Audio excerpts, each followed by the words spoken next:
En el otoño de 1891, Jacinta quedó sola en un andén con 3 hijos, una maleta vacía y el tren llevándose al hombre que la había abandonado, sin volver la vista atrás. Lo que ella no sabía era que, antes de que cayera la helada, el hombre más temido de San Lorenzo del Valle iba a detener su carreta frente a su desgracia. Era el otoño de 1891 y la estación de San Lorenzo del Valle parecía más triste cuando el último tren de la tarde se alejaba dejando atrás su humo negro, su silbido largo y ese silencio que siempre caía después, como si el mundo hubiera decidido apartarse un poco de quienes se quedaban en el andén. A esa hora, el viento ya bajaba desde las colinas con un filo de invierno temprano, arrastrando hojas secas, polvo y un frío que todavía no era helada, pero ya la prometía. Bajo el alero de madera carcomida, apretando contra el pecho una maleta pequeña de cuero gastado, estaba Jacinta Robles. Tenía 27 años, el cabello oscuro recogido sin cuidado bajo un pañuelo descolorido y los ojos hundidos de quien llevaba muchas noches durmiendo mal y demasiados meses viviendo con miedo. A su alrededor, como 3 pequeñas sombras que apenas entendían lo que estaba ocurriendo, estaban sus hijos. El mayor, Tomás, de 9 años, intentaba mantenerse erguido como si ya fuera un hombrecito, aunque sus manos moradas por el frío lo traicionaban. La niña del medio, Leonor, de 6, abrazaba una muñeca de trapo sin cabeza, su único tesoro. Y el menor, Esteban, de apenas 3 años, lloriqueaba en silencio, con la cara escondida en las faldas de su madre. Jacinta miró por última vez la vía vacía, no porque esperara que el tren regresara, sino porque una parte de ella seguía negándose a aceptar lo que acababa de ocurrir. Apenas una hora antes, todavía creía que su vida, por difícil que fuera, no se había terminado del todo. Había subido a aquel vagón de tercera con los niños y con su esposo, Ramiro Salvatierra, un hombre que en otros tiempos supo parecer trabajador y amable, pero que desde hacía 2 años se había vuelto una sombra rencorosa, endurecida por el alcohol, las deudas y la cobardía. Él le había dicho que viajarían al norte, que allá un primo suyo necesitaba manos para la cosecha, que empezarían de nuevo, que quizá por fin dejarían atrás el hambre. Jacinta había querido creerle. Las mujeres como ella a veces no creían por ingenuidad, sino porque dejar de creer significaba derrumbarse por completo.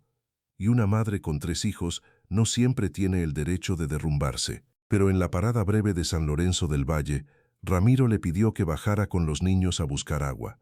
Le dio la cantimplora vacía, le dijo que el tren tardaría varios minutos, le aseguró que cuidaría la maleta grande. Jacinta obedeció, como había obedecido tantas veces. Bajó al andén con Esteban en brazos y los otros 2 siguiéndola de cerca. Caminó hasta la bomba de agua junto al almacén de carga.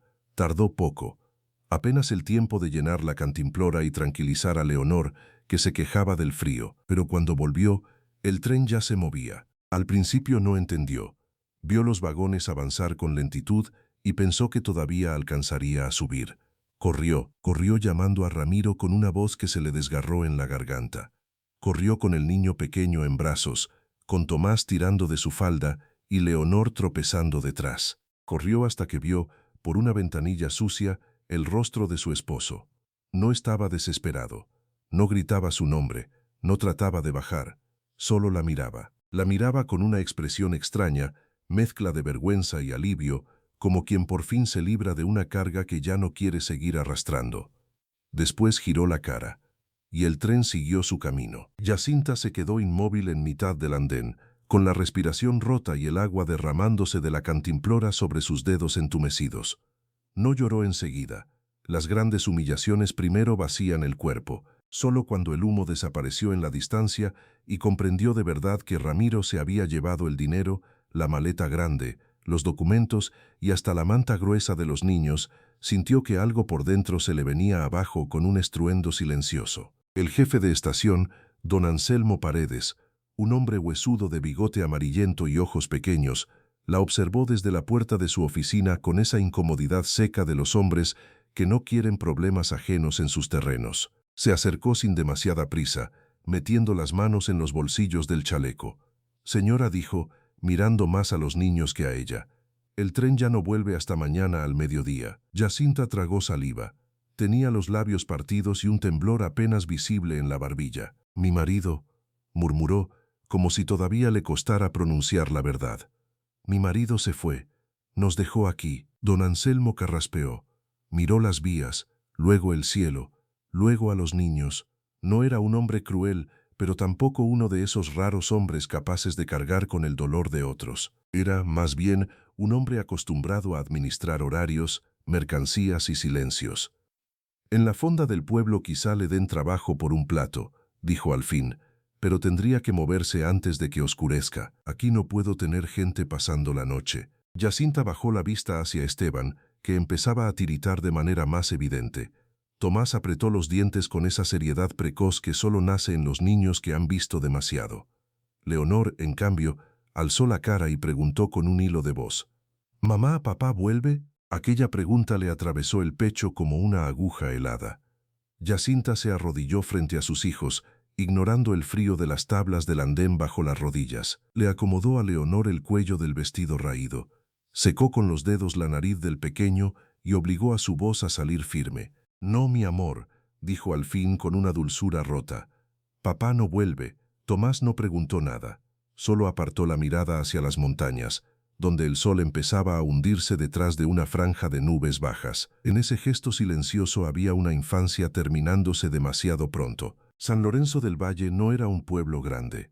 Era uno de esos lugares que nacían alrededor del tren, del comercio de pieles, de los corrales y de las estaciones donde hombres cansados descargaban sacos, barriles y jaulas con la misma expresión resignada con la que otros cargan su vida entera. Tenía una calle principal de tierra endurecida, 2 hileras de negocios pobres, una capilla pequeña, una fonda, una herrería y varias casas dispersas hacia el río. Más arriba, del otro lado de la loma, estaban los galpones donde se curtían las pieles del valle. Todo el mundo en San Lorenzo conocía aquellos galpones por el olor antes que por la vista. Un olor espeso, agrio, mezclado con cal, humo, cuero mojado y sangre vieja. Un olor que se pegaba a la ropa y a la memoria. Y todo el mundo conocía también al hombre que los dirigía. Se llamaba Eusebio Landeros. Las mujeres del pueblo lo nombraban en voz baja. Los hombres, en cambio, fingían burlarse de él cuando estaban juntos, pero no lo hacían si lo tenían delante. Decían que era hosco, que casi no hablaba, que prefería la compañía de sus perros a la de los cristianos, que sabía arrancar la piel de un novillo con la misma calma con que otros pelaban una fruta. Decían que tenía una cicatriz larga desde la sien hasta la mandíbula y que sus ojos claros, demasiado claros para aquel valle de polvo y sombra, parecían mirar siempre más allá de la gente, como si la miseria humana le resultara una fatiga antigua. También decían que desde la muerte de su esposa, ocurrida 4 inviernos atrás por una fiebre mal cuidada, se había vuelto todavía más seco. Vivía solo en una casa grande de piedra junto a los galpones, apartada del pueblo y expuesta al viento. No iba a misa, no participaba en fiestas, no sonreía, y cuando alguien debía tratar con él por trabajo, volvía diciendo lo mismo, que Eusebio Landeros no era hombre para conversación ni consuelo. Jacinta no sabía nada de eso todavía. Para ella, San Lorenzo del Valle era solo un nombre pintado en un letrero de madera y una estación donde su vida acababa de romperse. Pero aquella tarde, sin imaginarlo, el destino ya estaba moviendo sus piezas hacia la casa del curtidor más temido del valle. Don Anselmo terminó de hablar con un mozo del almacén y volvió a dirigirle una mirada impaciente. El cielo se iba poniendo gris plomo. El viento cambió de dirección, más frío, más húmedo. A lo lejos, por encima de los techos, se oía el graznido de los cuervos que buscaban refugio antes de la noche. «Muévase, señora», insistió el jefe de estación, esta vez con menos dureza y más urgencia. «Hoy baja helada. Se nota en el aire». Jacinta asintió, aunque no sabía a dónde ir. Se puso de pie despacio, sintiendo la espalda rígida por el cansancio. Cargó a Esteban, tomó la mano de Leonor y le hizo una seña a Tomás para que recogiera la maleta pequeña. Era todo lo que les quedaba: una muda de ropa, un peine roto, una toalla, una estampita de la Virgen y unas galletas duras envueltas en papel. Comenzaron a caminar hacia la calle del pueblo mientras el día se cerraba sobre ellos. Ninguno de los 4 habló. El ruido de sus pasos sobre la tierra seca parecía demasiado pequeño frente a la inmensidad del frío que venía bajando desde los cerros. Jacinta no lo sabía aún, pero aquella no iba a ser solo la noche de su abandono. Iba a ser también la noche en que, por primera vez en mucho tiempo, alguien la miraría sin desprecio. La noche en que una puerta se abriría cuando todo parecía condenado a cerrarse. Pero antes de que eso ocurriera, el valle todavía iba a mostrarle su rostro más áspero. La fonda de Doña Remedios estaba casi llena cuando Jacinta llegó con los niños. Desde la calle ya se oían las cucharas golpeando los platos hondos, el murmullo espeso de los arrieros, una risa demasiado alta y el chisporroteo de la grasa cayendo sobre el hierro caliente. La luz amarilla de las lámparas de aceite se escapaba por las rendijas de las ventanas empañadas, y por un instante, al sentir aquel calor cercano, Jacinta creyó que quizá todavía quedaba un rincón del mundo dispuesto a recibirlos. Empujó la puerta con cuidado. El aire tibio, cargado de frijoles, cebolla frita y café recalentado, le golpeó el rostro como una promesa. Tomás entró detrás de ella con la maleta en una mano y Leonor aferrada a la otra. Esteban seguía medio dormido sobre su hombro, pesado, caliente de aliento, vulnerable como solo lo son los niños cuando confían en que su madre siempre sabrá qué hacer. Doña Remedios, una mujer ancha de caderas, con el cabello gris recogido en un moño tirante y los antebrazos fuertes de quien lleva media vida cocinando para desconocidos, la miró desde detrás del mostrador. No fue una mirada cruel, fue algo peor y más frecuente, una mirada práctica. La clase de mirada que calcula enseguida cuánta hambre trae una persona y cuánto problema puede dejar. ¿Sí?, preguntó secándose las manos en el delantal. Jacinta se acercó con la dignidad temblorosa de quien ya ha sido humillada demasiado en un solo día, y aún así no quiere suplicar. Busco trabajo por esta noche, dijo. Lo que haga falta. Lavar platos, barrer, pelar papas. Tengo 3 hijos. Solo necesitamos un poco de comida y un rincón hasta mañana. Varias cabezas se volvieron hacia ella. Los hombres de las mesas la observaron como suelen observarse las desgracias ajenas, con curiosidad breve, con alivio secreto de que no les hayan tocado a ellos. Un muchacho de sombrero ladeado soltó un silbido bajo. Otro murmuró algo que hizo reír a su compañero. Jacinta mantuvo la vista fija en Doña Remedios. La fondista frunció los labios. «No tengo dónde meter niños», respondió. «Y para lavar ya está Petra. Para barrer también. Si te doy trabajo a ti, mañana tendré a media estación viniendo con la misma historia». «No es una historia», dijo Jacinta, y su voz salió más quebrada de lo que quería. «Mi marido nos dejó en el tren». Doña Remedios la miró un segundo más, quizá con una sombra de compasión. Pero la compasión, en lugares como San Lorenzo, rara vez vence al cálculo. «Lo siento», dijo al fin, «pero no puedo». Tomás bajó la cabeza. Leonor se pegó más a la falda de su madre. Jacinta sintió el calor de la fonda volverse, de pronto una burla. Asintió apenas, sin agradecer ni protestar, y se dio la vuelta. Antes de llegar a la puerta, una voz de hombre la detuvo. «Déjela comer al menos algo, Remedios». El que había hablado era un anciano de barba rala y manos deformadas por la artritis, sentado solo en una esquina con un plato de caldo casi intacto delante. Doña Remedios lo miró con fastidio. «¿Y quién lo paga, don Hilario?». El viejo metió la mano en el bolsillo de su chaqueta y dejó 2 monedas sobre la mesa. «Yo». Jacinta se volvió despacio. Quiso negarse, quiso decir que todavía le quedaba orgullo, pero Esteban se removió en su hombro con un gemido débil, y Leonor no dejaba de mirar los platos de los demás como si de verdad pudiera alimentarse con solo verlos. «Gracias», susurró. Doña Remedios hizo una seña seca a una de las muchachas. «Dales un plato de frijoles y pan viejo, y que coman rápido». Lo sentaron en una mesa pequeña cerca de la cocina. Jacinta bajó a Esteban, que despertó apenas al oler la comida, y repartió el pan con cuidado, en pedazos iguales, aunque ella misma no había probado bocado desde el amanecer. Tomás comía despacio, intentando parecer sereno. Leonor mordía con ambas manos, como si temiera que alguien pudiera quitarle el trozo. El pequeño tragaba con una ansiedad que partía el alma. Jacinta apenas probó 2 cucharadas. El nudo en la garganta seguía ahí. Aún así, obligó a su cuerpo a aceptar algo de comida. Lo necesitaba. Las madres aprenden pronto que el hambre propia puede esperar, pero no siempre debe hacerlo. Cuando terminaron, la muchacha retiró los platos sin una palabra. Doña Remedios ya atendía a otros clientes. Don Hilario levantó una mano desde su rincón. Jacinta se acercó. Los niños la siguieron en silencio. Gracias otra vez, dijo. El anciano la observó con unos ojos claros empañados por la edad. No me lo agradezca a mí, respondió. Agradezca que todavía me quedan ganas de contrariar a esa mujer. Por primera vez en toda la tarde, Jacinta estuvo a punto de sonreír, pero la sonrisa no llegó. No sé dónde pasar la noche. Don Hilario miró hacia la ventana, donde el vidrio ya temblaba con las primeras ráfagas serias del norte. En la estación no la dejarán. En la capilla tal vez, si el padre Anselmo estuviera. Pero salió esta mañana a un entierro en el otro lado del río y no vuelve hasta mañana. Bajó la voz. Podría intentar en el cobertizo de la herrería, aunque dudo que Benigno quiera problemas. Jacinta asintió, guardando cada opción como quien recoge migas. ¿Y hay alguna casa donde necesiten una mujer para trabajar, aunque sea por unos días? Don Hilario la miró más tiempo esta vez. En el pueblo, no sé, pero arriba, en los galpones, siempre hace falta gente.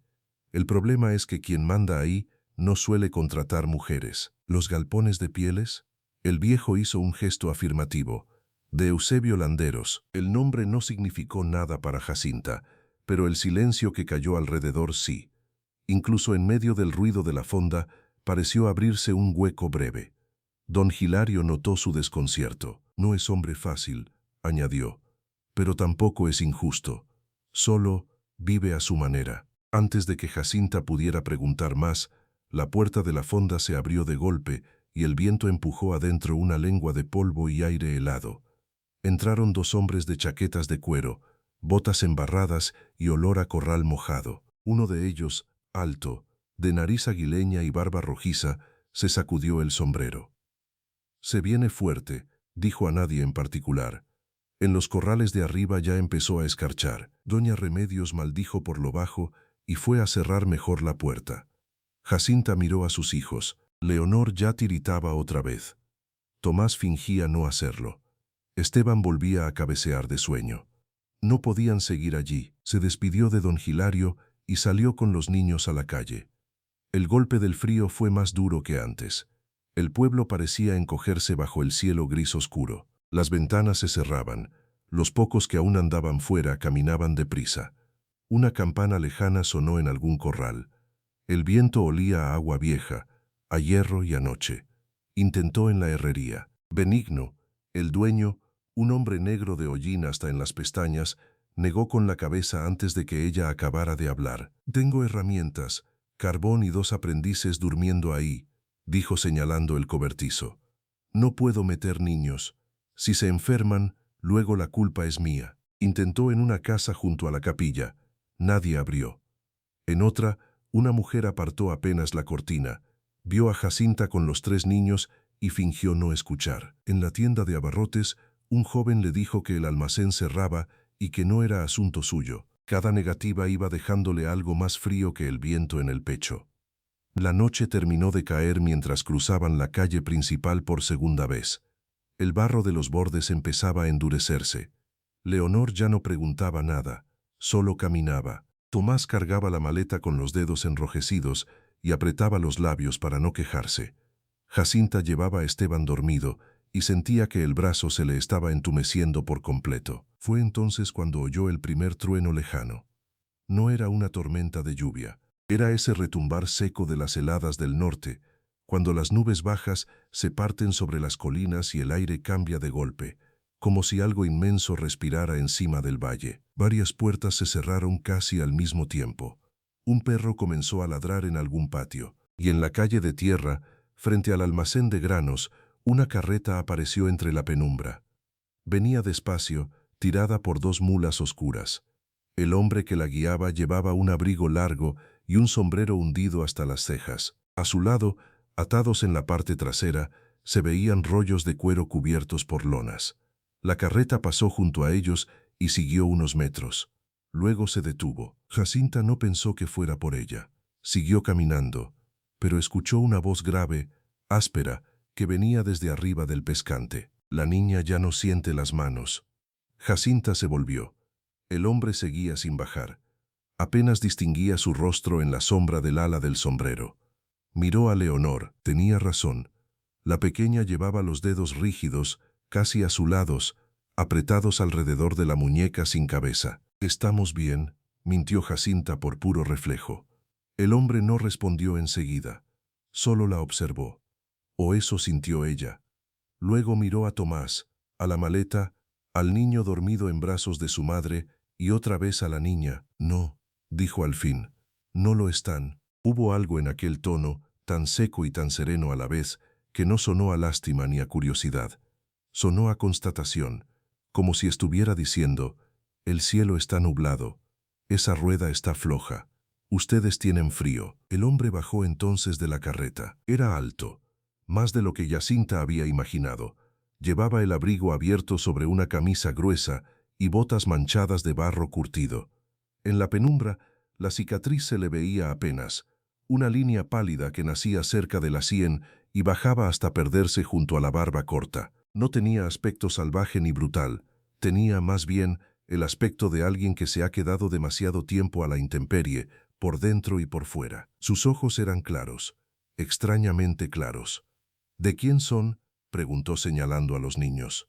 Jacinta tardó un segundo en entender. «Míos». El hombre asintió, como si aquella fuera la única respuesta que importaba. Miró alrededor. Las calles ya estaban casi vacías. «La helada va a caer antes de una hora», dijo. «Aquí afuera, el pequeño no la pasa».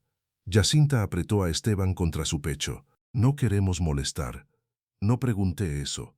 Aquella respuesta, dicha sin dureza, la desarmó más que un grito.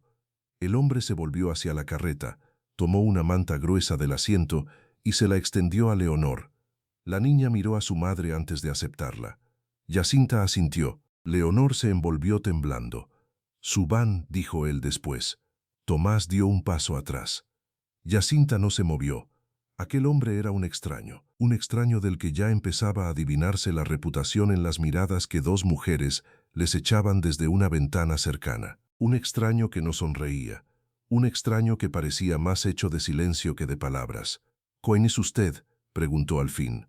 El hombre sostuvo su mirada por primera vez de lleno. «Eusebio Landeros». Entonces Jacinta entendió, no por el nombre en sí, sino por la forma en que el aire pareció volverse todavía más quieto alrededor.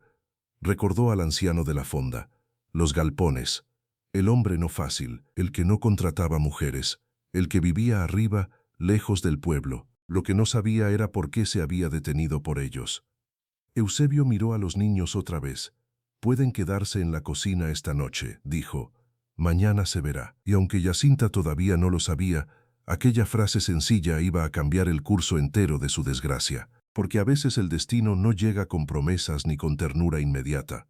A veces llega con un hombre callado, una carreta cargada de cueros y una cocina encendida en mitad del frío. Jacinta no subió de inmediato. El cuerpo entero le pedía calor, refugio, una pared que la separara del viento, pero una parte más honda, más vieja, todavía desconfiaba de todo lo que llegaba demasiado tarde y demasiado de golpe. Había pasado años aprendiendo que la ayuda de algunos hombres siempre venía con una cuenta escondida, una mirada, una exigencia, un precio. Eusebio pareció adivinarlo, aunque no dijo nada al respecto. Se acercó primero a Tomás, no a ella. Le quitó la maleta de la mano con un gesto tranquilo, sin brusquedad, como si supiera que tocar las pocas pertenencias de una familia caída podía ser otra forma de herirla si no se hacía con cuidado. «Sube a tu hermana», dijo al niño. «Tú vas atrás, sujetándola». Tomás miró a su madre. Jacinta asintió apenas. El muchacho obedeció en silencio, ayudando a Leonor a trepar a la parte trasera de la carreta. La niña seguía envuelta en la manta gruesa y olía ya a lana vieja, a cuero y a humo. Un olor extraño, pero limpio. Un olor que no prometía lujo, aunque sí resguardo. Luego Eusebio alzó la vista hacia Jacinta. «Deme al pequeño». Ella vaciló. «Puedo cargarlo». «Lo sé», respondió él, «pero ya no siente el brazo derecho». Jacinta quiso negarlo por puro orgullo, y en ese mismo instante notó el hormigueo punzante en la mano con la que sostenía a Esteban. El hombre tenía razón. Sin esperar a que ella se derrumbara ni insistiera más de la cuenta, extendió los brazos, Jacinta le entregó al niño con una mezcla de vergüenza y alivio que le apretó el pecho. Eusebio lo tomó con una seguridad sorprendente para un hombre de su tamaño, no con torpeza ni con esa rigidez incómoda de quienes apenas han cargado criaturas. Lo sostuvo bien, acomodándole la cabeza contra el hombro, cubriéndolo con parte de su propio abrigo mientras lo subía al pescante. Aquello fue lo primero que desconcertó de verdad a Jacinta.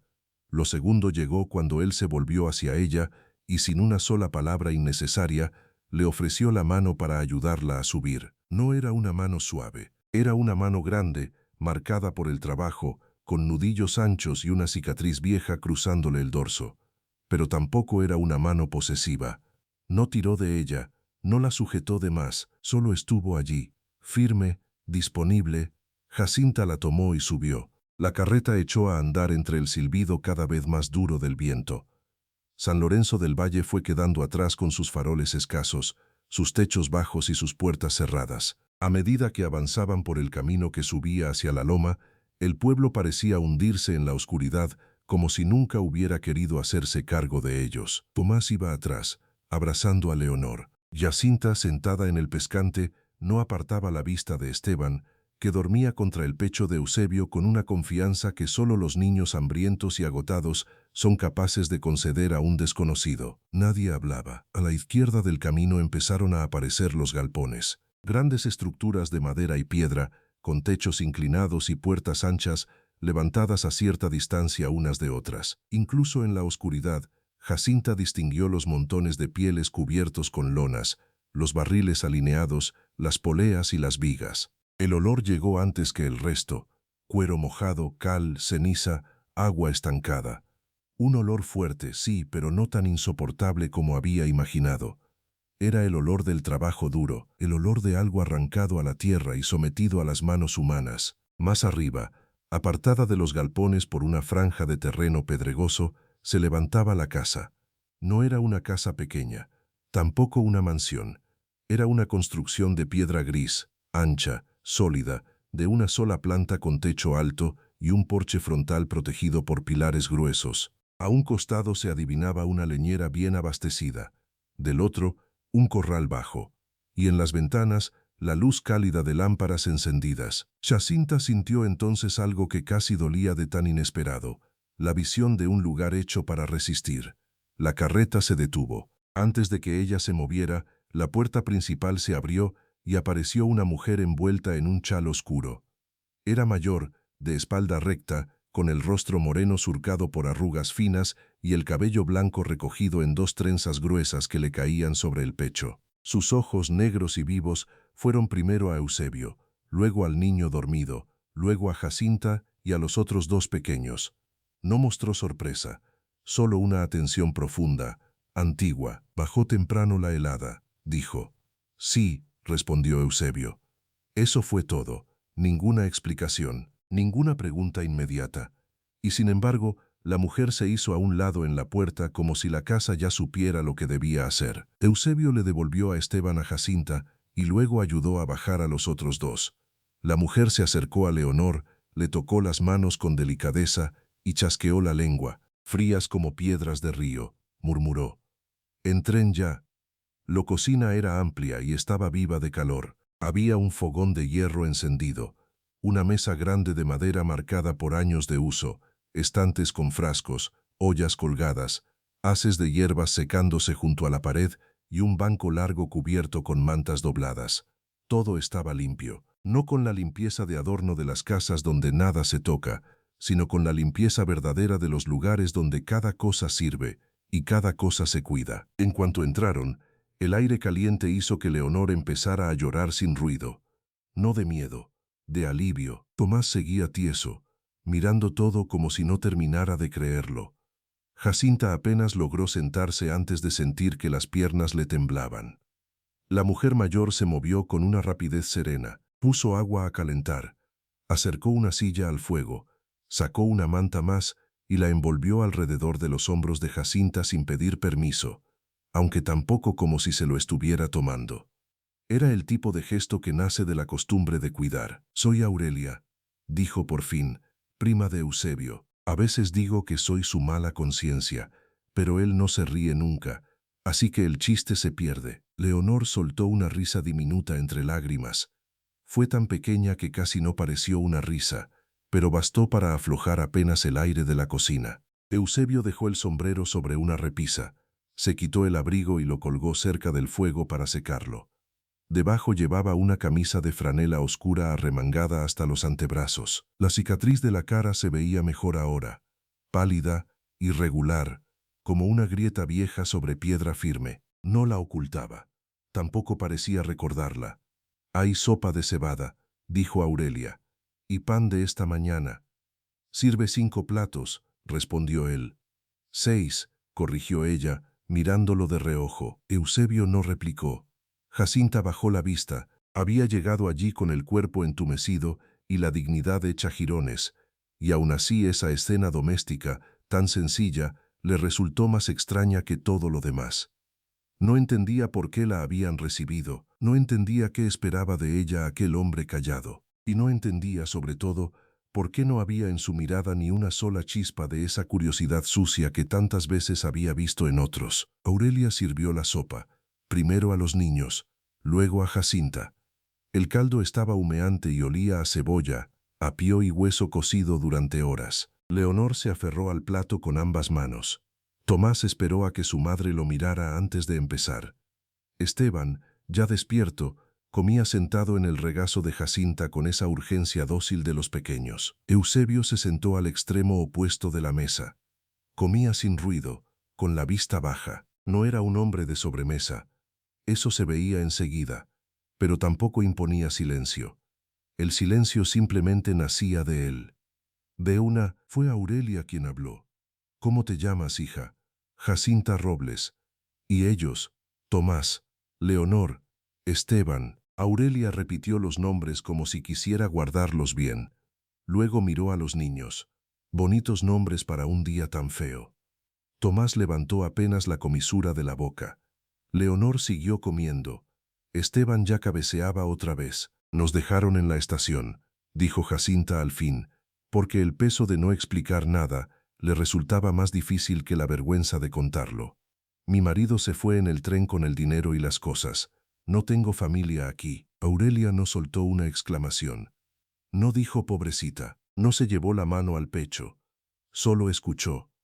Eso, de algún modo, fue más misericordioso. «¿Tus hijos están sanos?», preguntó. Jacinta tardó un segundo en responder. Nadie le había preguntado eso en todo el día. «Sí, cansados, hambrientos, pero sanos». Eusebio levantó la vista apenas. «La niña tiene tos seca», dijo. Desde el camino, Jacinta miró a Leonor. Era cierto. Había tosido 2 veces, pequeñas toses ahogadas por el frío. Aurelia ya estaba de pie antes de que nadie más hablara. Sacó un frasco oscuro de una alacena. Vertió unas gotas en una cuchara y se la dio a la pequeña. «Esto le afloja el pecho», explicó. Leonor obedeció sin protestar. El cansancio a veces vuelve a los niños más sabios que a los adultos. Cuando terminaron de comer, Jacinta intentó levantarse para recoger los platos. Eusebio habló antes de que ella tocara uno solo. «Déjalos, puedo ayudar», dijo ella. Hoy no hubo dureza en la frase. Solo una certeza tan quieta que discutirla parecía inútil. Jacinta volvió a sentarse. Aurelia preparó entonces un catre en un cuarto pequeño junto a la cocina y extendió 2 colchones de paja con mantas gruesas en el suelo para los niños. Jacinta quiso insistir en que no necesitaban tanto, que con un rincón bastaba, pero la mujer la hizo callar con una mirada suave y firme. Cuando una criatura llega helada, primero se le da calor, lo demás se piensa mañana. Aquella frase le rozó el corazón a Jacinta de una manera extraña, como si alguien por fin estuviera poniendo orden en su desgracia sin exigirle que se humillara más. Tomás se durmió vestido, apenas tocó la manta. Leonor tardó un poco más, tosiendo bajo el abrigo prestado, pero se quedó dormida con la muñeca rota contra el pecho. Esteban ni siquiera alcanzó a terminar una pregunta. Cayó rendido. Jacinta permaneció un rato despierta, sentada al borde del catre, escuchando los sonidos de la casa. El crepitar del fuego, el golpecito del cucharón en la cocina, el viento golpeando los postigos y a lo lejos pasos pesados sobre el porche. Se asomó por la puerta entreabierta. Eusebio estaba afuera, bajo el alero, partiendo leña en la oscuridad como si el cansancio no existiera para él. Cada golpe del hacha caía exacto, sin rabia, sin prisa, sin desperdicio. Un hombre entero concentrado en una tarea simple, como si en eso se sostuviera algo más que la casa. Aurelia se acercó a Jacinta sin hacer ruido. Le tendió una taza de infusión caliente. «No duerme temprano», dijo, refiriéndose a Eusebio. «¿Siempre es así?» Aurelia miró hacia la puerta. «Casi siempre. Desde que enviudó, más». Jacinta bajó la voz. «No entiendo por qué nos trajo». La mujer no respondió enseguida. Dio un sorbo a su propia taza y sonrió apenas, no con alegría, sino con un conocimiento cansado. «Porque te vio», dijo al fin, «y porque, aunque él no lo diga, hay cosas que todavía no puede soportar». Jacinta quiso preguntar más, pero Aurelia negó con la cabeza. «Mañana será otro día. Y los días, hija, siempre cuentan la verdad mejor que las primeras noches». Más tarde, cuando por fin se acostó, Jacinta pensó en aquello, en el hombre del andén, en la carreta, en la casa de piedra, en la forma en que había cargado a Esteban, en la sopa caliente, en las manos de Aurelia envolviéndole los hombros. Y por primera vez, desde que el tren se la había tragado todo, el miedo no fue lo último que sintió antes de cerrar los ojos. Fue desconcierto, y debajo del desconcierto, muy hondo, algo todavía más peligroso, alivio. Pero la calma no iba a durar, porque mientras la helada se cerraba sobre San Lorenzo del Valle y la casa de Eusebio Landeros guardaba por una noche a aquella mujer abandonada y a sus 3 hijos, en el pueblo ya empezaban a nacer los rumores. Y en un lugar tan pequeño, los rumores siempre llegaban antes que la verdad. A la mañana siguiente, Jacinta despertó antes del amanecer por pura costumbre. Durante un instante no supo dónde estaba. El techo de vigas oscuras, el calor todavía vivo del fogón apagándose lentamente, el olor a leña, cebada y jabón de sosa no pertenecían a ninguna de las casas donde había vivido antes. Luego recordó el tren, el abandono, la carreta, la cocina, la sopa caliente y aquella casa de piedra donde, contra toda lógica, sus hijos habían dormido sin frío. Se incorporó de golpe, alarmada por haber descansado más de lo debido, pero enseguida miró a los niños y se quedó quieta. Tomás seguía dormido boca arriba, con el ceño fruncido incluso en sueños. Leonor, enredada en la manta, respiraba mejor. La tos parecía haberse aflojado, y Esteban tenía una mejilla hundida contra el colchón de paja y la boca entreabierta, con esa paz absoluta que solo tienen los pequeños cuando, al menos por unas horas, el miedo no logra alcanzarlos. Jacinta se puso de pie en silencio, se alisó el vestido arrugado con las manos y salió al pasillo corto que daba a la cocina. Aurelia ya estaba despierta, moliendo café en un molino de manivela. La luz azulada del alba apenas comenzaba a filtrarse por la ventana, y el fuego recién avivado pintaba de cobre las ollas colgadas. «No debiste levantarte tan pronto», dijo la mujer mayor, sin dejar de mover la mano. «No sé dormir hasta tarde». Eso ya lo imaginaba. Había una suavidad práctica en su voz. No trataba a Jacinta como a una invitada delicada, pero tampoco como a una carga. La trataba como se trata a quien ha pasado mala noche en la vida y no necesita compasión exagerada, sino suelo firme. Jacinta se acercó. «Déjeme ayudar». Aurelia la miró apenas por encima del molino. «Hoy sí». Aquellas 2 palabras la aliviaron más de lo que habría querido admitir. Necesitaba hacer algo, cualquier cosa. Peló papas, lavó unas verduras, amasó con manos todavía rígidas por el frío del día anterior. Mientras lo hacía, fue mirando mejor la cocina, los detalles de la casa, la manera en que todo parecía ordenado alrededor de una ausencia de ruido. No era una casa triste, pero sí una casa que había aprendido a vivir con silencio. Eusebio entró cuando el cielo ya se estaba aclarando del todo. Traía el cabello húmedo, como si se hubiera lavado con agua helada afuera, y una camisa limpia arremangada hasta los codos. Saludó con un leve movimiento de cabeza. Sus ojos fueron directos a la estufa, luego a la mesa, luego a Jacinta, como si comprobara sin decirlo que la noche no había sido un espejismo. «La niña no tosió», dijo Aurelia. Eusebio asintió. «Bien», se sentó a la mesa y empezó a revisar una libreta de cuentas mientras bebía café negro. Jacinta lo observó de reojo. A la luz clara de la mañana, el hombre parecía incluso más serio que la noche anterior. No por dureza, sino por costumbre, como si toda palabra que no fuera necesaria le pareciera una pérdida. Tomás apareció poco después, ya vestido y peinado con agua. Se quedó inmóvil en la puerta al ver a Eusebio sentado allí. El hombre levantó la vista. «Ven a comer» no fue una invitación cariñosa. Fue algo más extraño en él, una orden tranquila que no admitía miedo. Tomás obedeció. Luego llegaron Leonor y Esteban, todavía tibios de sueño. Aurelia les sirvió avena con leche aguada y pan tostado. Los niños comieron con la atención absoluta de quienes no dan por sentado un desayuno. Durante unos minutos solo se oyó el roce de cucharas y el rumor del fuego. Entonces Jacinta dejó la taza sobre la mesa y reunió valor. «No quiero abusar de su bondad». Eusebio no levantó la cabeza de la libreta.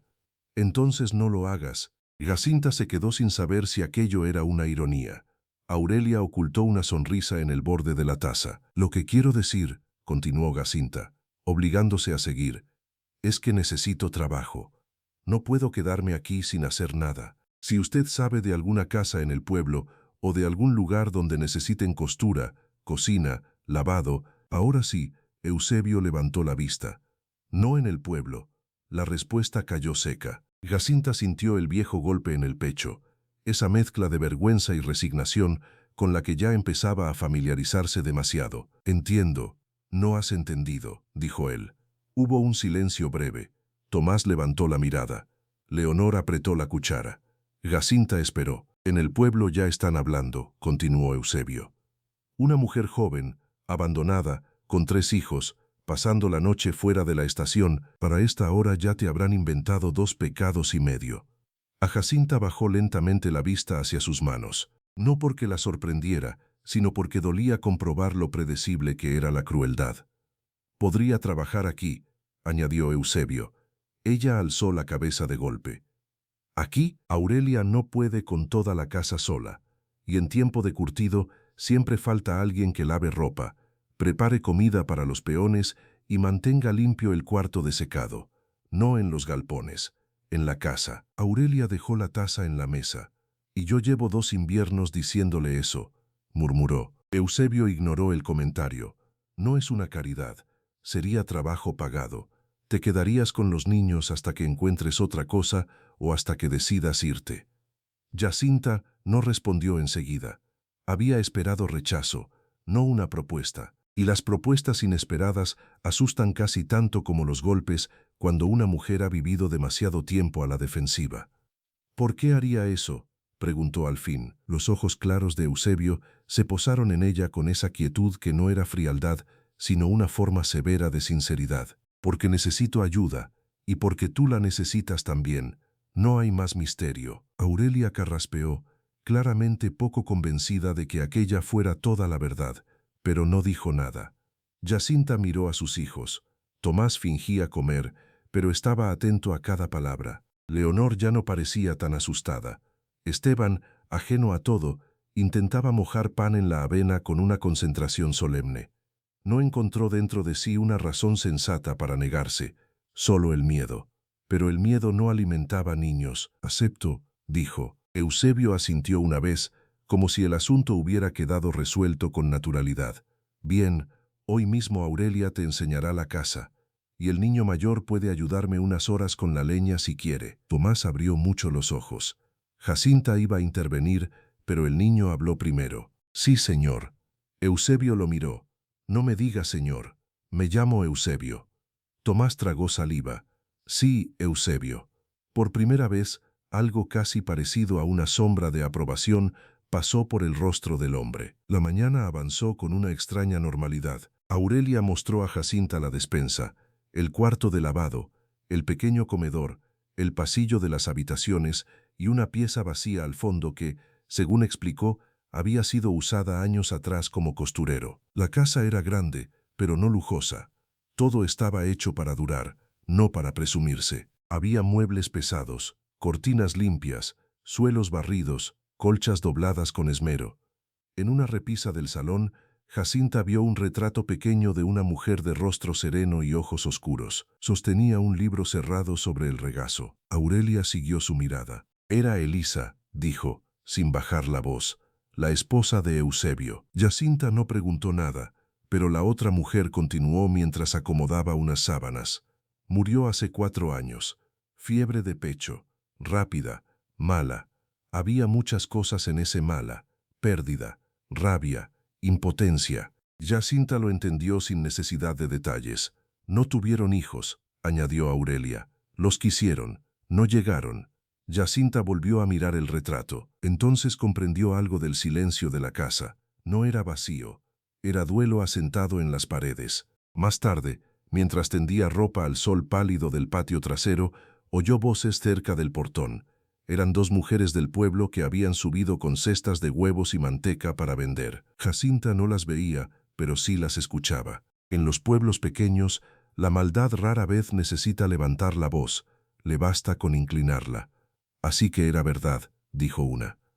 La estación entera lo comentó. Ya ves, respondió la otra, y tan serio que parecía ese hombre. Jacinta se quedó inmóvil con una sábana húmeda entre las manos. 3 hijos y ni un día tardó en meterla en su casa. Algunos disfrutan jugando al Salvador. Hubo una risa breve, luego pasos. Aurelia apareció por el corredor con una expresión de piedra. Pueden dejar la manteca y marcharse, dijo hacia el portón. Las voces se apagaron de inmediato. Jacinta no se volvió. Siguió tendiendo la sábana, pero las manos le temblaban. Aurelia esperó a que las mujeres se fueran y se acercó. No les hagas caso. Jacinta sonrió sin alegría. No es fácil no hacerlo, lo sé, pero los chismes son como las moscas del verano. Si uno abre la boca, se le meten. Aquella tarde, el rumor ya había tomado forma. Cuando 2 peones llegaron por herramientas, uno de ellos saludó a Jacinta con respeto, pero el otro la miró demasiado, no con deseo, sino con esa curiosidad agria que convierte a una persona en historia ajena. Tomás lo notó. Se puso inmediatamente entre el hombre y su madre, pequeño y flaco, pero tieso como un alambre. Eusebio apareció desde el galpón en ese mismo momento. Las riendas están en el estante de la entrada, dijo al peón sin mirar a Jacinta ni a Tomás. El hombre tardó un segundo de más en apartar la vista. Eusebio entonces lo miró de frente. Y si has venido a trabajar, trabaja. No alzó la voz.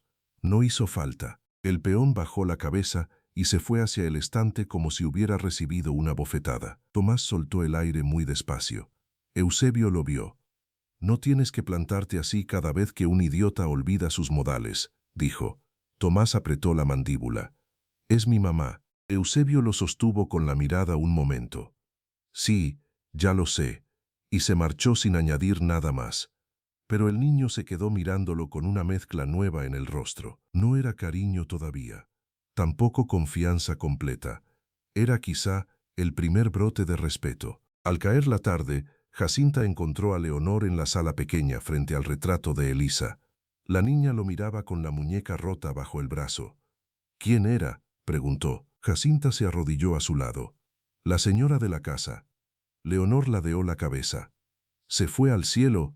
Sí. La niña guardó silencio y luego dijo, con esa lógica limpia de los niños, entonces por eso aquí se oye triste, aunque nadie esté llorando. Jacinta sintió un vuelco en el pecho. A veces los pequeños entienden lo que los adultos apenas bordean. Esa noche cenaron estofado de papas con carne deshebrada. Los niños estaban menos tensos. Esteban incluso se atrevió a pedir más pan. Tomás contó, con una seriedad orgullosa, que había ayudado a apilar leña y que Eusebio le había enseñado a distinguir la madera húmeda de la seca por el sonido. Leonor dijo que Aurelia le había mostrado cómo se desgranan los frijoles viejos sin romperlos. Jacinta escuchaba y asentía, pero una inquietud persistía bajo la mesa como agua oscura. Sabía que la paz prestada no dura mucho cuando el mundo ya ha empezado a hablar. No se equivocaba. A la mañana siguiente, antes incluso de que terminara el desayuno, llamaron a la puerta principal con golpes secos, autoritarios. Aurelia dejó la cuchara. Eusebio, que estaba de pie junto a la alacena, ni se inmutó. Fue él quien abrió. En el umbral estaba el comisario del Valle, don Mateo Varela, acompañado por la misma doña Remedios de la Fonda y por una mujer huesuda de cuello largo a la que Jacinta reconoció vagamente de la calle principal. Las dos traían esa expresión satisfecha de quien viene a poner orden en una vida ajena. «Necesito hablar con usted, Landeros», dijo el comisario. Eusebio se apartó apenas. «Entonces hable». Don Mateo entró con cautela. Doña Remedios y la otra mujer se quedaron en la puerta, estirando el cuello para mirar adentro. Sus ojos fueron enseguida a Jacinta y a los niños, como si comprobaran una falta. «Han llegado comentarios al pueblo», empezó el comisario, con voz de trámite, «sobre una mujer desconocida alojada en esta casa. Abandonada, dicen, con 3 menores. Entenderá usted que debo asegurarme de que todo esté en regla». Jacinta sintió que la sangre se le iba a los pies. No por culpa, por humillación. Otra vez la estaban revisando como si fuera un bulto dudoso. Eusebio no respondió enseguida. Miró primero al comisario, luego a las 2 mujeres del umbral. «Si va a hacer preguntas, hágalas usted solo», dijo. Doña Remedios abrió la boca. «Nosotras solo vinimos por el bien de las criaturas». No la cortó Aurelia desde la mesa. «Vinieron por hambre de chisme. No se confunda». El comisario carraspeó, incómodo. «Remedios, Matilde, esperen afuera». Las 2 mujeres obedecieron a regañadientes. Don Mateo cerró la puerta. El silencio dentro de la cocina se tensó como una cuerda. «Señora», dijo él, volviéndose hacia Jacinta, «¿está aquí por voluntad propia?». La pregunta, tan simple, la golpeó de un modo extraño. Nadie se la había hecho en años. Ni siquiera Ramiro, cuando todavía fingía consultarle algo, le había hablado como si su voluntad importara. Jacinta levantó la cabeza. «Sí. ¿Ha recibido maltrato en esta casa?». «No». «¿Se le retiene contra su voluntad?». «No». El comisario miró a los niños. «¿Y ellos?». Tomás habló antes que nadie. «Aquí comemos». El hombre parpadeó. Leonor abrazó más fuerte su muñeca y añadió en voz baja: «Y ya no tengo frío». Don Mateo bajó la vista, como si aquellas respuestas le pesaran más que cualquier informe. Miró a Eusebio. «Entiendo», pero Eusebio no había terminado. «Dígales algo más cuando baje al pueblo», dijo con una calma helada. «Dígales que Jacinta Robles trabaja en esta casa, que cobra por ello, que sus hijos están bajo este techo porque yo lo decidí, no porque ande pidiendo permiso para hacer lo correcto». Don Mateo se removió. «No hace falta ponerse así». «Sí hace falta, porque si no, mañana la habrán convertido en otra cosa». El comisario guardó silencio. Sabía que era verdad. Jacinta sintió que algo profundo se aflojaba dentro de su pecho. No era amor, no era gratitud simple, era el alivio inmenso, casi insoportable, de ver a alguien ponerse delante de la humillación antes de que le cayera encima. Don Mateo asintió finalmente. «Lo diré». Cuando se fue, las 2 mujeres lo rodearon en el porche, haciendo preguntas rápidas. Él no respondió. Bajó la loma solo, dejando atrás la casa de piedra y el viento fino de la mañana. Dentro, nadie habló por un largo momento. Luego Aurelia suspiró. «Bueno, ya empezó». Jacinta miró a Eusebio. Él recogió su sombrero. «Los rumores se cansan cuando no encuentran dónde morder», dijo, y salió hacia los galpones. Pero Jacinta, viéndolo alejarse por el patio con la espalda recta y la sombra larga sobre la escarcha, comprendió que aquello no era del todo cierto, porque el pueblo no se iba a cansar tan pronto, y porque por primera vez en mucho tiempo ella misma empezaba a sentir miedo de algo distinto al abandono. Empezaba a sentir miedo de perder aquel refugio. Los días que siguieron parecieron acomodarse sobre una calma frágil, de esas que no descansan de verdad, pero al menos permiten respirar. Jacinta aprendió pronto los ritmos de la casa. A qué hora Aurelia amasaba el pan, cuándo convenía encender el fogón grande, qué sábanas iban al sol de la mañana y cuáles debían secarse adentro por el olor de los galpones. También aprendió los silencios de Eusebio, el silencio cansado cuando regresaba del trabajo, el silencio atento cuando escuchaba a Tomás hacer una pregunta, el silencio más hondo, casi doloroso, que se le quedaba en el rostro cuando sin querer pasaba frente al retrato de Elisa. Los niños, por su parte, comenzaron a aflojarse como solo se aflojan los cuerpos cuando dejan de vivir a la defensiva. Leonor ya no despertaba tosiendo. Esteban seguía a Aurelia por la cocina, con una cuchara de madera en la mano, creyéndose ayudante importante. Y Tomás, que al principio observaba todo como si esperara una trampa, empezó a acompañar a Eusebio hasta la leñera, al corral y a veces incluso hasta el borde de los galpones.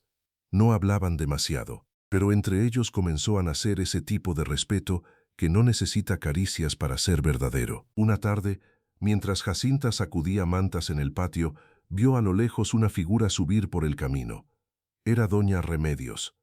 Venía sola, con una canasta cubierta por un paño blanco. Jacinta sintió de inmediato el endurecimiento viejo en la espalda. No quería deberle nada a aquella mujer. No quería tampoco escuchar ninguna disculpa tibia. Pero la fondista llegó hasta el porche con una expresión distinta a la de días atrás. No amable. Solo menos altiva. Aurelia salió primero. «¿Se te perdió el camino a tu fonda?», preguntó. Doña Remedios ignoró la pulla y miró a Jacinta. «Traje pan dulce para los niños». Jacinta no se movió. «No hacía falta». «Ya sé», respondió la otra, bajando apenas la voz. «Pero lo traje igual». Hubo un silencio breve. El viento movió las ramas secas junto a la cerca. Por fin, doña Remedios suspiró. «Hablé de más», dijo, con visible incomodidad. En el pueblo una se acostumbra a repetir lo que oye sin pensar demasiado. Y luego resulta que hay criaturas en medio. No debí prestarme a eso. No era una disculpa hermosa. No era humilde, pero era real. Y Jacinta, que ya había conocido demasiada falsedad, lo notó. «Gracias por el pan», dijo al fin. Doña Remedios asintió, dejó la canasta y se marchó sin intentar arreglar más de lo que podía arreglar. Cuando Leonor descubrió los panes azucarados, sonrió con tal sorpresa que Jacinta sintió un nudo en la garganta. Había pequeñas reparaciones que no cambiaban la vida, pero sí la hacían un poco menos áspera. Sin embargo, no todos en San Lorenzo del Valle estaban dispuestos a rectificar. La más persistente era Matilde Castañeda, la mujer huesuda que había acompañado al comisario. Vivía al otro extremo del pueblo y parecía alimentarse del infortunio ajeno. A falta de nuevas desgracias propias, seguía usando la de Jacinta como entretenimiento. Decía en la tienda que una mujer abandonada no debía instalarse tan rápido en casa de un viudo. Decía en la capilla que los niños crecerían confundidos. Decía incluso que Eusebio, por muy correcto que se mostrara, no dejaba de ser hombre. Aquellos rumores llegaron de nuevo a la loma, como siempre llegan las cosas pequeñas y venenosas. Pero esta vez Jacinta ya no era la misma mujer que había bajado del tren con el alma hecha polvo. El trabajo, la casa, la rutina y, sobre todo, la manera en que sus hijos empezaban a florecer le habían devuelto algo que creía perdido: la espalda recta. La prueba llegó un domingo. Aurelia había bajado a misa con Leonor y Esteban, más por costumbre que por fervor, y Tomás se había quedado ayudando a Eusebio con unas reparaciones en el techo del cobertizo. Jacinta fue al mercado por sal, hilo y jabón. No quería esconderse del pueblo para siempre. No quería vivir como si de verdad hubiera hecho algo vergonzoso. Caminó entre los puestos con la canasta al brazo, sintiendo algunas miradas, ignorando otras. Todo iba bien hasta que, frente al puesto de verduras, escuchó la voz de Matilde. Algunas suben a la loma a buscar refugio y terminan encontrando marido antes que trabajo. Varias mujeres callaron. Un hombre que pesaba papas fingió no oír. Jacinta sintió el calor subirle al rostro. Durante un segundo, el pasado entero quiso volver a tragársela. La humillación, la cobardía de bajar la cabeza, la costumbre de dejar que otros definieran su valor. Pero entonces recordó el andén, recordó la carreta, recordó la pregunta del comisario. «¿Está aquí por voluntad propia?», y recordó también otra cosa: la voz de Eusebio diciendo que ella trabajaba en aquella casa porque él lo había decidido y porque era lo correcto. Jacinta se volvió despacio. «Trabajo sí encontré», dijo con calma, «y dignidad también. Eso quizá es lo que más molesta». Matilde abrió la boca, sorprendida de encontrar respuesta. «Yo solo digo lo que todos piensan». «No, usted dice lo que le conviene pensar para no mirar su propia miseria». El silencio cayó de golpe. Dos mujeres se miraron entre sí. El verdulero dejó de mover la balanza. Matilde palideció, luego enrojeció. «¿Cómo se atreve?». Jacinta dio un paso más cerca. No alzó la voz. No hacía falta. Me atrevo porque ya no tengo vergüenza de mi vida. Fui abandonada, sí, pero no fui yo quien abandonó. Mis hijos comen, duermen bajo techo y están cuidados. Si eso le parece pecado, tendrá que arreglarlo con Dios, no conmigo. Matilde retrocedió un poco, no por miedo físico, sino por la fuerza inesperada de una mujer a la que había imaginado rota para siempre.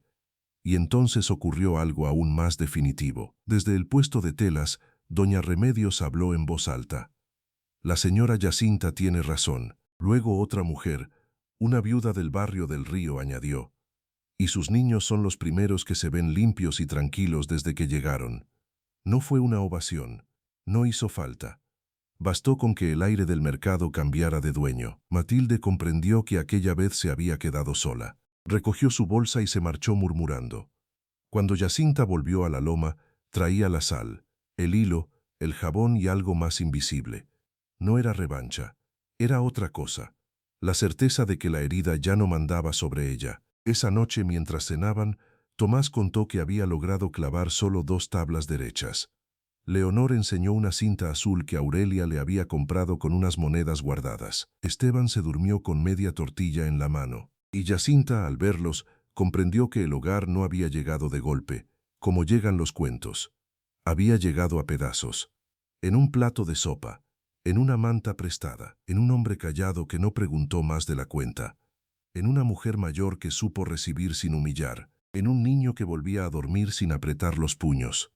Más tarde, cuando la casa quedó en silencio, Jacinta salió al porche. El cielo estaba limpio y el frío tenía esa quietud casi sagrada de las noches sin viento. Eusebio estaba sentado en el escalón más bajo, arreglando una correa de cuero con la cabeza inclinada. Ella se quedó de pie un instante, sin saber si debía hablar. Al final fue él quien levantó la vista. Aurelia me contó lo del mercado. Jacinta bajó la mirada hacia sus manos. No sé si hice bien. Hiciste tarde, respondió él. Ella lo miró, sorprendida. Eusebio dejó la correa a un lado. Debiste decirlo antes. La sombra de una sonrisa tocó por fin la boca de Jacinta. Fue pequeña pero verdadera. No estaba lista. Ahora sí. Se hizo un silencio largo, pero no incómodo. Uno de esos silencios que ya no separan, sino que acompañan. Jacinta miró el patio, la leñera, la casa de piedra, la luz tibia escapándose por una ventana. Luego habló en voz baja. Cuando me dejó el tren, pensé que todo se había terminado. Eusebio siguió mirando al frente. A veces lo que se termina es lo que debía terminarse. Jacinta volvió hacia él el rostro. Había dolor en aquella frase. Dolor viejo. Comprendió entonces que no hablaba solo de ella. Aurelia me contó de Elisa, dijo con cuidado. Eusebio tardó en responder. Era buena. No dijo hermosa, no dijo dulce, dijo buena, y en esa sola palabra había una vida entera. Lo siento, murmuró Jacinta. Él asintió apenas. Yo también sentí que todo se había terminado cuando murió. Después solo seguí trabajando, un día detrás de otro, sin pensar demasiado. Jacinta se sentó en el escalón de arriba, dejando entre ambos una distancia respetuosa. ¿Y cuándo cambió eso? Eusebio guardó silencio tanto tiempo que ella pensó que no respondería. Pero al final habló. La noche que te vi en la calle con los niños, dijo. No cambió todo, pero cambió algo. Vi a tu hijo mayor intentando hacerse hombre en un día. Vi a la niña con las manos moradas. Vi al pequeño dormido en tus brazos y te vi a ti mintiendo que estabas bien cuando apenas podías mantenerte en pie. Y pensé que, si seguía de largo, después no iba a poder volver a mirarme con decencia. Jacinta sintió que se le humedecían los ojos. No lloró. Ya no necesitaba llorar por todo. Pero aquella verdad, desnuda, la tocó en un lugar muy hondo. No fue compasión, añadió él. Fue reconocimiento. Ella entendió, porque ella también lo había visto. Bajo la cicatriz, bajo el silencio, bajo la fama áspera del curtidor temido, había un hombre que conocía la pérdida. No era un monstruo, era un hombre marcado por el dolor. Pasaron varias semanas más. El invierno entró de lleno. Hubo escarcha en las mañanas, hielo delgado en los bebederos, humo saliendo de la casa casi desde antes del amanecer. Pero dentro de aquella casa, la vida se volvió más firme. Tomás ya corría al encuentro de Eusebio cuando escuchaba la carreta. Leonor se dormía a veces con la cabeza en el regazo de Aurelia. Esteban empezó a llamar Bebo a Eusebio porque no lograba pronunciar bien su nombre, y nadie corrigió el error, ni siquiera Eusebio. Y una noche, mientras Jacinta cosía junto al fuego, oyó a sus hijos discutir en voz baja sobre quién iría primero a enseñarle a Eusebio una figura de barro que habían hecho. Aquello la dejó quieta, no porque sustituyera nada. Nadie sustituye a nadie en las heridas verdaderas, pero por primera vez en mucho tiempo, sus hijos no parecían niños que hubieran sido dejados atrás. Parecían sencillamente niños. La transformación final no llegó con grandes declaraciones, sino con una escena mínima. Fue durante la primera nevada seria del año. La casa amaneció rodeada de un silencio blanco. Tomás y Leonor corrieron al patio envueltos en bufandas viejas. Esteban aplaudía desde la puerta. Jacinta salió detrás de ellos con una manta sobre los hombros. Eusebio ya estaba afuera, apartando nieve del sendero con una pala ancha. Leonor resbaló en el primer montículo y cayó sentada. Iba a llorar por el susto cuando Eusebio dejó la pala, la levantó con una sola mano y le sacudió la nieve del abrigo. «Los valientes se caen también», dijo. La niña lo miró un segundo y luego se echó a reír. Jacinta desde el umbral lo vio todo. Vio a Tomás intentando imitar los movimientos de Eusebio. Vio a Esteban pidiendo brazos. Vio a Aurelia observando desde la cocina con esa mirada de quien ya sabe algo que los otros apenas están aprendiendo. Y entonces comprendió, con una claridad serena, que no había encontrado riqueza. Había encontrado hogar. Aquella noche, cuando los niños dormían y la nieve seguía cayendo mansa sobre la loma, Jacinta se quedó junto a la ventana. Eusebio se acercó sin hacer ruido. No la tocó. No hizo falta. «¿En qué piensas?», preguntó. Ella tardó un poco en responder. «En que un día llegué aquí porque no tenía a dónde ir, y ahora me asusta pensar que alguna vez pude no haber llegado». Él la miró. En sus ojos claros ya no había solo invierno. «No tienes que irte», dijo. Jacinta volvió el rostro hacia él. No era una promesa vacía. No era una frase bonita lanzada al aire. Era una decisión, sencilla, firme, como todo lo verdadero en él. «Lo sé», respondió ella. Y por primera vez en mucho tiempo no sintió vergüenza al aceptar la paz, porque a veces la vida arranca de un golpe todo lo que parecía sostenernos. A veces un tren se lleva la mentira, la cobardía y el miedo de una sola vez. Y una mujer cree que ha sido dejada en la ruina, sin saber que lo que perdió no era hogar, sino apenas costumbre y dolor. El verdadero hogar llega distinto, llega en silencio, llega con trabajo compartido, con niños que vuelven a reír, con una mesa donde nadie humilla y con un hombre que no salva para deber, sino que reconoce para acompañar. Jacinta había sido abandonada en un andén con 3 hijos y una maleta casi vacía. Pero no encontró compasión pasajera. Encontró algo mucho más raro. Encontró respeto, encontró refugio, encontró una casa donde su herida dejó de definirla. Y eso al final vale más que cualquier promesa hecha en un tren que se aleja, porque la dignidad no se mendiga, se reconstruye. Y el verdadero amor no siempre comienza con palabras dulces. A veces comienza cuando alguien, en la noche más fría, decide no seguir de largo.